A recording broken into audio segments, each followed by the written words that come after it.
Salut, c'est Anne Arteris, je te fais une nouvelle vidéo sur les positions de vie et en particulier aujourd'hui on va parler de la position de vie qui est je suis pas ok et toi non plus. Donc si tu veux, tu as la position je suis ok, tu es ok et là on se retrouve tous les deux en contrebas de la relation où personne n'est bien en fait. Alors, pour t'expliquer ça, je vais prendre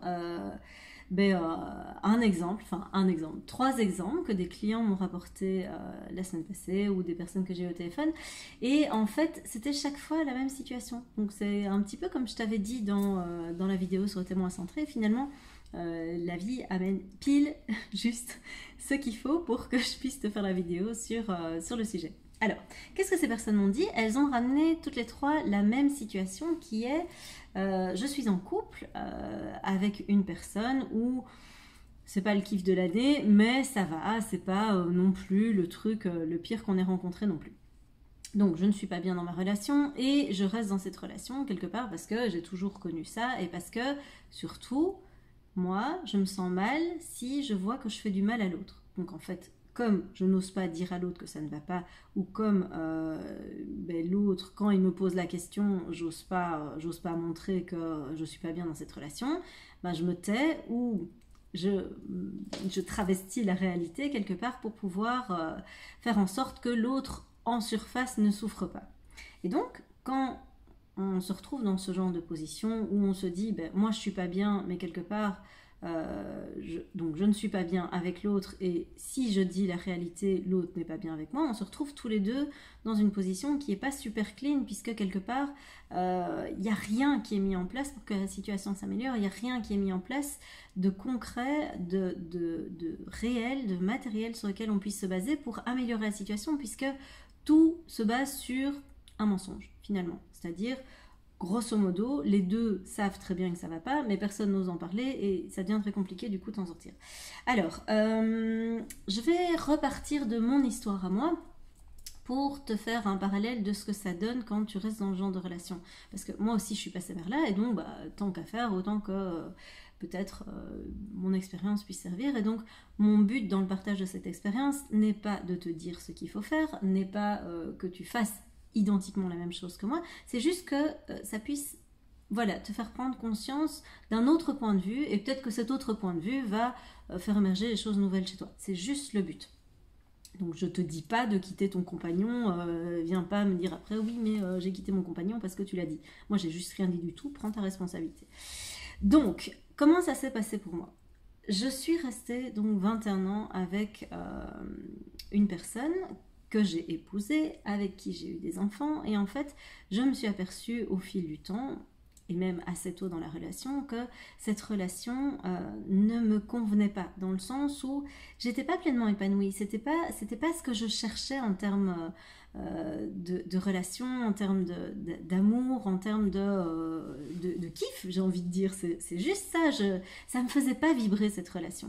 Je me suis mise avec cette personne parce que cette personne, à la base, je la trouvais rassurante et sécurisante. Donc c'est moche à dire, c'est vraiment affreux de faire le constat après 21 ans qu'en fait tu es resté avec une personne par confort et par sécurité. C'était ça mon constat. Et donc au fil du temps, moi je suis passée par les mêmes étapes que mes clients quelque part, c'est-à-dire je n'osais pas dire la réalité. Mais pourquoi? Parce que voir la réalité, déjà la voir, c'est reconnaître qu'il y a un problème. La deuxième chose, c'est que quand tu vois la réalité, après, c'est compliqué de te mentir à toi. Ça devient vraiment compliqué de pouvoir dire non, mais en fait, je suis pas bien, mais je vais faire comme si. Si vraiment tu cherches un alignement intérieur, c'est compliqué de faire ça. Et la troisième chose qui devient terriblement compliquée, c'est que tu vois ce que tu fais à l'autre. Et donc, moi, quand j'entends des gens qui disent non, mais je vais pas quitter l'autre parce que soit je vais le faire souffrir, soit je vais faire souffrir mes enfants, soit... En fait, c'est un mensonge. Quand tu te dis ça, tu te baratines. Tu te baratines sur le fait que, en fait, tu as juste peur. Tu as peur d'oser autre chose.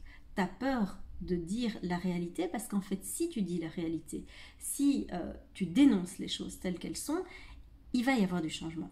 Et ce changement, ça peut être la perte de ton confort et ta sécurité. Ah ben oui, les choses vont changer et donc à un moment, il faudra que tu prennes ta responsabilité de ta vie et que quelque part l'autre fasse de même. Et donc en fait, moi les choses ont changé quand je me disais toujours, je ne veux pas faire souffrir l'autre, je ne veux pas faire souffrir mon ex-mari, j'ai pas envie de faire éclater une famille, parce que pour moi, la famille, c'était vraiment quelque chose d'hyper important, ça l'est toujours. Et donc, je m'imaginais, et c'est là où je me baratinais, que tant que je restais dans ce système familial, cette espèce d'unité de surface, ben en fait, c'était deal, moi j'avais fait ma part du job, sauf que étant mal dans cette situation, n'étant pas alignée avec moi-même, ce que j'offrais à cette famille, c'était le pire de moi. C'était le minimum, voire le pire de moi. C'est-à-dire qu'il y a des moments où je pétais des plombs, il y a des moments où je me mettais en colère, ou bien je me mettais à pleurer pour rien, ou je tirais une tête de 6 pieds de long. Enfin, c'était juste l'enfer. Et donc, quelque part, le mensonge que je me racontais et que je vendais aux autres, c'était que je maintenais l'unité familiale, tant bien que mal, en me sacrifiant, en ne me respectant pas, et donc c'était juste une catastrophe. Donc la chose que j'ai commencé à faire, c'est tout doucement à me demander, et ça c'est ce que je t'invite à faire, c'est à me demander, mais moi, qu'est-ce que je veux vraiment dans la vie? Moi, est-ce que cette situation, elle me plaît? Est-ce qu'elle me convient? Quelle est la réponse alors? Et donc, la réponse, quand elle a commencé à être non, ça ne me convient pas, j'ai commencé à chercher qu'est-ce qui ne me convient pas, qu'est-ce que je voulais de différent, qu'est-ce que je voulais d'autre. Et j'ai commencé à me rendre compte que ce que je voulais d'autre, j'essayais de l'imprimer à mon mari, c'est-à-dire que j'essayais de le transformer pour que lui colle à ce que je voulais. C'est-à-dire que puisque je trouvais qu'il était là avec moi en contrebas, moi j'essayais de le changer pour qu'il remonte là. Mais à un moment, n'essaye pas de changer l'autre. C'est ce que je me suis dit. Arrête de vouloir le changer. Il a le droit d'être tel qu'il est. Il a le droit d'être qui il est avec toutes ses qualités et avec tous ses défauts. Si ça ne te convient pas, c'est ton problème à toi, c'est pas son problème à lui. Arrête d'essayer de le transformer. Et donc ça, pour moi, ça a été une première prise de conscience que j'essayais de le transformer. C'était inconscient, je ne le voyais pas. Je ne voyais pas que dès que je lui faisais une demande de plus communiquer, de plus m'écouter, de prendre des initiatives pour faire des activités, etc. En fait, c'était pas sa teinte de base, c'était ce que moi j'aurais eu envie d'avoir comme compagnon, mais c'était pas sa teinte de base à lui. J'essayais de le transformer quand je faisais ça. Et donc, je me suis dit à un moment, mais de où est-ce que tu crois que tu es en train de l'aimer?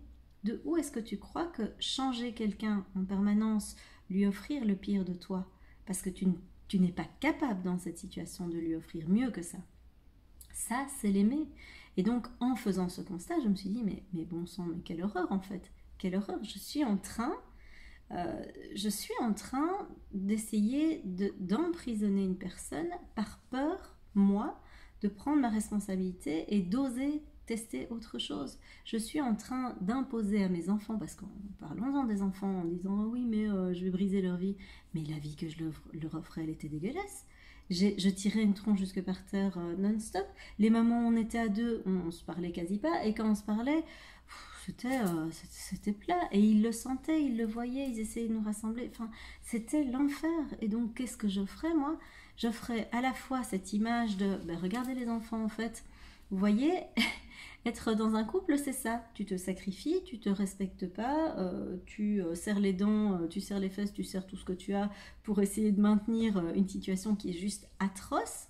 Et là, ça va bien se passer. Donc, t'imagines l'exemple que tu donnes à tes enfants aussi quand tu restes dans ce genre de situation. Les enfants, ils vont pas faire ce que tu dis. Les enfants, ils vont faire ce qu'ils voient, ce que tu leur montres comme exemple. Et donc, moi, j'avais envie de leur montrer comme exemple. Mais tu sais quoi, en fait, si ça va pas dans une situation, prends ta responsabilité et arrange-toi pour trouver autre chose ailleurs. Tu as le droit de faire une expérience. Tu as le droit de terminer cette expérience du mieux que tu peux. Et tu as le droit de faire une autre expérience derrière. Tu n'es pas emprisonné dans un couple. Enfin, je veux dire, on n'est pas au Moyen-Âge. Ça va, la femme, normalement, elle est plus ou moins libre maintenant. Enfin, normalement. C'est pas encore terrible au niveau de l'équité, mais voilà. Globalement, ça va. On peut être autonome. Et donc, j'avais pas envie de laisser cette image-là à mes enfants non plus, que c'est ça, une vie de famille. Enfin, voilà. Je voulais leur montrer qu'il y avait moyen vraiment d'être épanoui. Et donc, tout ça pour te dire que je me suis rendu compte que, en fait, quand je me mentais à moi-même, quand je me trahissais, quand je me sacrifiais, quand je ne me respectais pas, en fait c'est tout ça que j'infligeais à l'autre. En miroir, c'est vraiment ce que tu te fais à toi, tu le fais à l'autre. Donc arrête de te mentir parce que tu baratines à l'autre quand l'autre vient te trouver en disant est-ce que tu te vois terminer ta vie avec toi, avec moi, et que tu réponds oui, alors qu'en fait tout dans ton verbal, ton non-verbal, ton énergie, tout ce qui passe, c'est non, jamais de la vie. Mais, mais tu t'imagines, c'est ça le cadeau que tu veux lui faire? Est-ce que c'est ça ce que tu veux offrir à cette personne que tu prétends aimer? Ou bien tu te dis, dans un dernier acte d'amour, vraiment, sincère, je vais libérer cette personne parce qu'elle mérite de vivre mieux que ça. Elle mérite de vivre mieux que ce que j'ai à lui offrir. Elle mérite de pouvoir, elle aussi, connaître le grand amour quelque part si elle en a envie. Et tu lui offres aussi la possibilité de ne plus se mentir. Parce qu'une fois que tu vas dire la réalité, c'est-à-dire, bah, écoute, en fait, non, je ne me vois pas terminer ma vie avec toi parce que là, déjà, c'est compliqué. Et bien, en fait, tu offres à l'autre le cadeau d'ouvrir la discussion, une vraie discussion, réelle, à cœur ouvert et pas juste du baratin de surface juste pour passer de la pommade alors que l'autre le sent. Arrête de croire que l'autre ne sent pas les choses. L'autre sent ce que tu vibres. Tu dégages une énergie et cette énergie, l'autre va la capter. Donc à un moment, ne te mens pas là-dessus non plus, même si l'autre te dit non, non, mais moi je crois que ça va bien entre nous. Mais il est juste en train de se mentir. Ou elle est juste en train de se mentir. Elle est juste en train de faire la même chose que toi, de négocier avec la réalité, juste pour maintenir le truc en disant non, non, non, non, ça sent mauvais là, on va pas aller soulever le couvercle pour aller voir ce qu'il y a en dessous.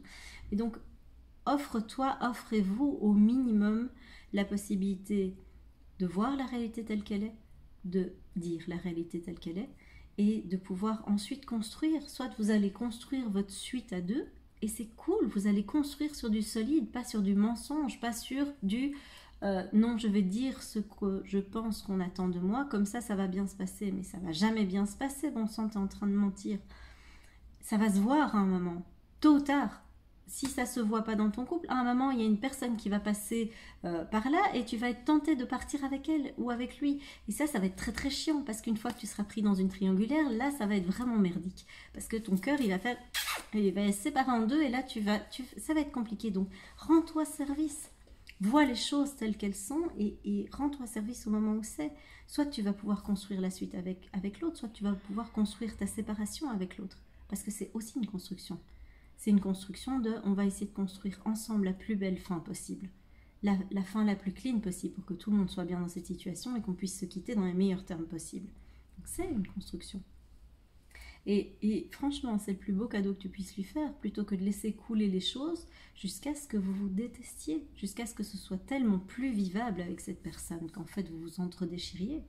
Moi j'ai reçu tellement de clients pour qui rien que le dialogue c'était compliqué parce que les choses avaient été beaucoup beaucoup trop loin. Donc n'attends pas que les choses aillent trop loin, n'attends pas que la vie te pousse dans le dos et que tu te manges la volée d'escalier qu'il y a derrière. Tu peux prendre ta responsabilité et te dire ok, là maintenant je vais voir moi ce qui me bloque, pourquoi j'y vais pas, pourquoi j'ai peur, quelles sont les blessures qui sont en dessous. Si tu as une blessure d'abandon, bah oui, c'est sûr, ça va être compliqué. Si tu as une blessure de rejet, bah, ça va être compliqué aussi. Mais donc va traiter tes blessures, va les voir. Si à un moment tu ne sais pas comment aller voir ces blessures, tu connais maintenant la rengaine, tu sais que je te propose des programmes, tu sais qu'il y a d'autres personnes qui peuvent t'aider, mais aie le cran, aie le courage, parce que ça va te demander un putain de courage de regarder la vérité en face, mais aie le courage d'au moins regarder cette vérité en face. C'est la toute première étape, respecte-toi, respecte-toi. Tu ne te respectes pas et tu ne vas pas pouvoir du coup respecter les autres, c'est impossible. Ce que tu ne fais pas à l'intérieur de toi, tu ne pourras pas le faire à l'extérieur. Si tu continues à te trahir, la blessure de trahison, c'est principalement une blessure où tu te mens, où tu baratines. Mais donc, si tu te baratines à toi, ben, tu vas trahir les autres, d'une façon ou d'une autre. Quand tu vas dire je t'aime, en fait, c'est pas vrai. C'est pas vrai, tu n'aimes pas la personne. Tu aimes le confort et la sécurité que cette personne t'offre. Et ça, tu as du mal à le lâcher. Mais la personne, tu ne l'aimes pas, sinon tu lui dirais la vérité. Donc je sais que je suis super cash dans cette vidéo et je suis super tranchée et j'assume complètement d'être tranchée parce que voilà, c'est ma réalité, tu peux ne pas du tout partager, mais respecte-toi et assume qui tu es. Assume ta part d'ombre, assume ta part de lumière. Quand j'ai annoncé que je canalisais, ben, j'ai assumé. Mais évidemment qu'il y a plein de gens qui vont me dire, alors, complètement perché, hein, c'est quoi cette histoire par ses guides, mais c'est n'importe quoi, psychologue et entend des voix, mais sérieux, ben ouais, je peux te dire en plus, je suis bisexuelle et flexitarienne, ouais, super. Et alors, t'aimes pas, c'est pas grave. Il y a il y a plein d'autres chaînes YouTube, mais assume parce que au moins quand tu expliques qui tu es aux gens, ils peuvent choisir. Au moins, tu leur vends pas un chat dans un sac. Je ne sais pas ce qu'on leur trouve aux chats dans la langue française, on les fouette, on les met dans les sacs, enfin, complètement bizarre. Mais dis la réalité de ce que tu es, de ce que tu vis, parce que alors là, les gens vont vraiment pouvoir faire avec qui tu es. Si tu ne le dis pas, si tu le planques, mais alors du coup, comment veux-tu que les autres puissent à la fois te faire confiance et à la fois fonctionner avec toi de manière authentique, puisque tu l'es déjà pas avec toi-même? C'est hyper important. Donc moi, mon invitation pour aujourd'hui, c'est respecte-toi, respecte-toi. Commence par là et commence par oser voir la vérité. Là-dessus, je te laisse. Je te dis à très bientôt pour une nouvelle vidéo. Ciao!